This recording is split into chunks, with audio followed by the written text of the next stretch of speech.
Hello दोस्तों, welcome back to economic दिल से। लास्ट वीडियो के अंदर आपने सबसे इंपॉर्टेंट टॉपिक पढ़ा था, Karl Pearson of coefficient of correlation. इस टॉपिक को बहुत इजीली तरीके से आपने वीडियो में देखा। आज की वीडियो के अंदर हम रैंक कोरिलेशन के बारे में पढ़ेंगे, जो स्पेयरमैन रैंक कोरिलेशन होता है। इसमें आप देखेंगे रैंक गिवन होती है, रैंक के क्वेश्चन कैसे निकाले जाएंगे, अगर रैंक गिवन नहीं है तो रैंक को कैसे निकालेंगे, और थर्ड अगर रैंक रिपीट है तो उस क्वेश्चन को भी हम कैसे देखेंगे। तो आइए शुरू करते हैं। आज हम बात करें स्पेयरमैन रैंक कोरिलेशन की। स्पेयरमैन रैंक कोरिलेशन की डेफिनेशन है, Spearman rank correlation is a method used to measure the degree of relationship between two variables on the basis of their rank instead of their actual value. Spearman rank correlation बताता है कि आपकी जो ranking है, चाहे आपकी actual value कुछ भी दे रखी हो, लेकिन उसके रिलेशनशिप को देखकर उसकी रैंक की कैलकुलेशन की जाती है, और जो कैलकुलेशन आती है उसी से रैंक डिसाइड होती है। तो आइए एक क्वेश्चन करते हैं, क्योंकि क्वेश्चन इसमें तीन तरह के हैं। पहला क्वेश्चन है जिसके अंदर रैंक गिवन है। आपके सामने ये दो वेरिएबल हैं और इन वेरिएबल के अंदर रैंक गिवन है। तो सबसे पहले हमें क्या करना है, फॉर्मूले के अकॉर्डिंग, क्योंकि फॉर्मूला जो होता है वो आप ऐसे समझें,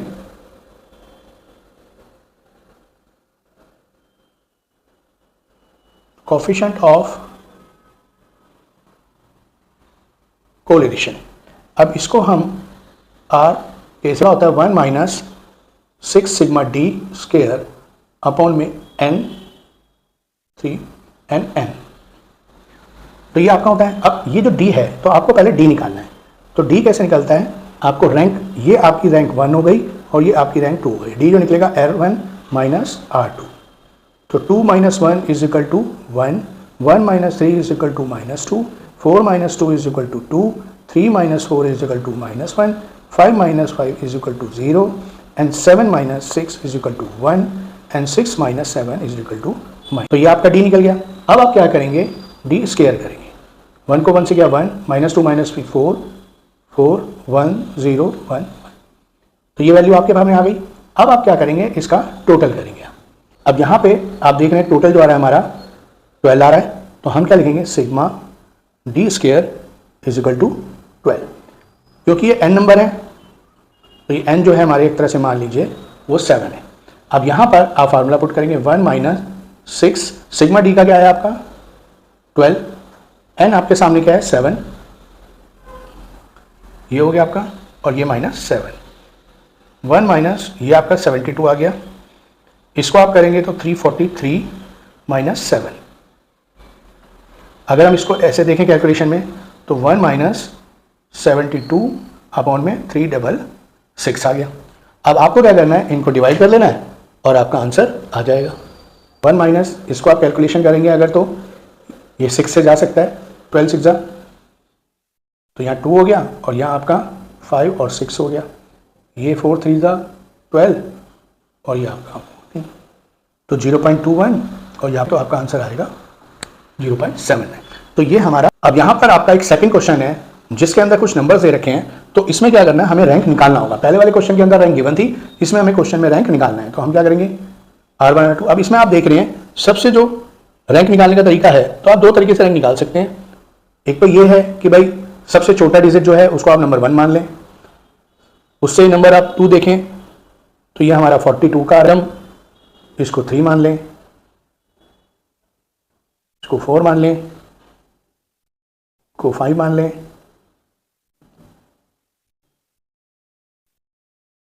ये 6 हो गया आपका, ये 7 हो गया आपका, ये 8 हो गया आपका, ये 9 हो गया, और ये आपका 10 हो गया। ये तो आपकी इस तरह से रैंक निकल गई।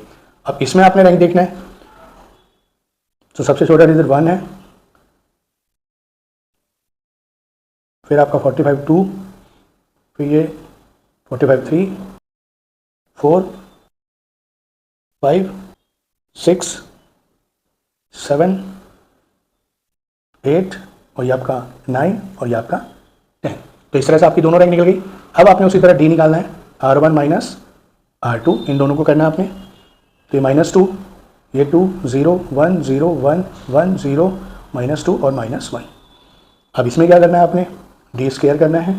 तो 4 4 0 1 0 1 1 0, ये स्क्वायर मतलब 4, और ये 1 आ गया। तो इस तरह आपकी डी की वैल्यू आ गई। तो वही आपको सिग्मा डी स्क्वायर, ये हमारा 9 10 11 12, और ये हमारा 16 आ रहा है, और यहाँ n जो है हमारा वो है 10। अब आपको पता है, आपने अभी रैंक का फॉर्मूला लिखा था 1 minus sigma D square minus n minus ये आपका फार्मूला था। 1 माइनस 6 अपॉन में ये 16 है, और यहाँ पे n जो है 10 और ये 10। अब यहाँ पे 1, ये हो गया हमारा 96, ये 1000 माइनस 10, 1 माइनस, तो ये आपका 0.09 और आपका आंसर क्या आ गया 0। तो ये आपका पहले वाले क्वेश्चन में रैंक गिवन था, इस क्वेश्चन में रैंक गिवन नहीं है। ये रैंक कैलकुलेशन का ये थर्ड क्वेश्चन है। थर्ड क्वेश्चन में क्या है, इसमें जो हमारी फ्रीक्वेंसी है या वेरिएबल है वो रिपीट होते हैं। देखिए x के अंदर 72 रिपीट है, y के अंदर 13 रिपीट है। तो आप क्या करेंगे, पहले वही रैंक निकालेंगे आप R1 और R2। अब जब R1 R2 निकालेंगे तो आप देखेंगे सबसे बड़ी फ्रीक्वेंसी क्या है 1, इसमें क्या है 2। अब थर्ड और फोर्थ में यहाँ था, तो आपको ध्यान होगा हमने 102 वीडियो में साइज निकाला था। तो आप क्या साइज निकालेंगे, size of third item plus fourth item और अपॉन में 2। अब यहाँ पे थर्ड और फोर्थ है और 2, तो आपको क्या निकल जाएगा 7/2, इसका मतलब 3.5 आएगा। तो ये 3.5 जो है आप दोनों को दे देंगे, 3.5 और 3.5।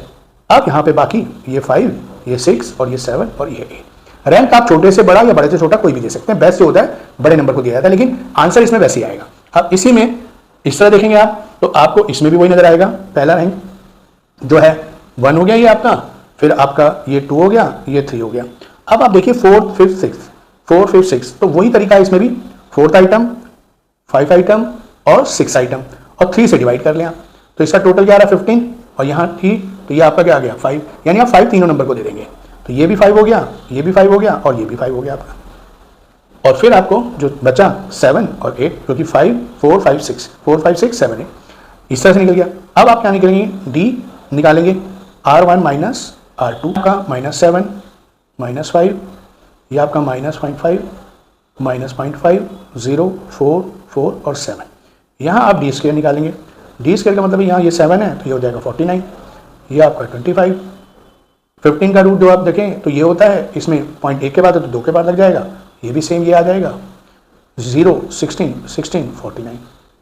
अब यहाँ पे फॉर्मूला थोड़ा डिफर होगा कैलकुलेशन का, कैसे लिखा जाएगा आपका 1 माइनस, अब यहाँ पे आप 6 लिखेंगे, ब्रैकेट में D square sigma plus 1/12 m2 minus m bracket बंद प्लस 1/12 m3 माइनस m, ये आपका 3 है।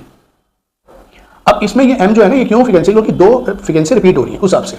तब इसमें आप कैसे लिखेंगे, इसके अपॉन में n3 माइनस n। अब इस फॉर्मूले को अप्लाई करेंगे 6, अब इसका टोटल निकालेंगे, ये आपका आ गया 0 आपका 1590 और यहाँ पे n जो है वो आपका कितना है 1 2 3 4 5 6 7 8, तो ये आपका 8 हो गया माइनस 6 ब्रैकेट में डी स्क्वायर हो गया 15950 प्लस 1/12 ब्रैकेट में लिखेंगे m, यहाँ पे m जो है पहली फ्रीक्वेंसी कितनी बार रिपीट हुई है 2 बार, तो ये हो जाएगा प्लस 1/12। अब यहाँ पे जो फ्रीक्वेंसी रिपीट हुई है 3 बार, फ्रीक्वेंसी 2 बार रिपीट हुई है उसमें 2 नंबर डालेंगे, जो फ्रीक्वेंसी 3 बार रिपीट हुई है उसमें 3 नंबर डालेंगे।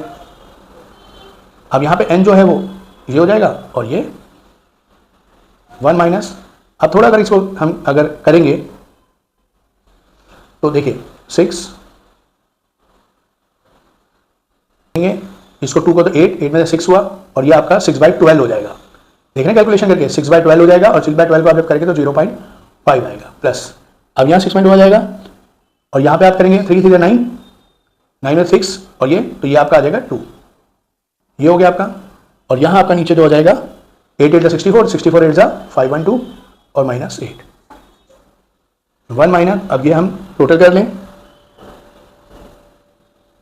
इसकी कैलकुलेशन निकाल के हमारा निकलता है, हमने रफ में कर लिया है, वो हमारा 972 और इसको हम करते हैं तो ये हमारा 504 और इस तरह हम इसको कैलकुलेशन निकालते हैं तो हमारा जो आंसर आता है वो 0.29 आ रहा है। तो आपको इस तरह के 3 क्वेश्चन जो हैं वो रैंक के अंदर आते हैं। उम्मीद करता हूं आपको रैंक कैलकुलेशन का क्वेश्चन अच्छी तरह समझ में आ गया होगा। अपने दोस्तों के साथ इस वीडियो को आप शेयर कीजिए, लाइक कीजिए और चैनल को सब्सक्राइब कीजिए, क्योंकि आपका सब्सक्राइब बढ़ना हमारी हिम्मत बढ़ाना है। Thank you, bye bye.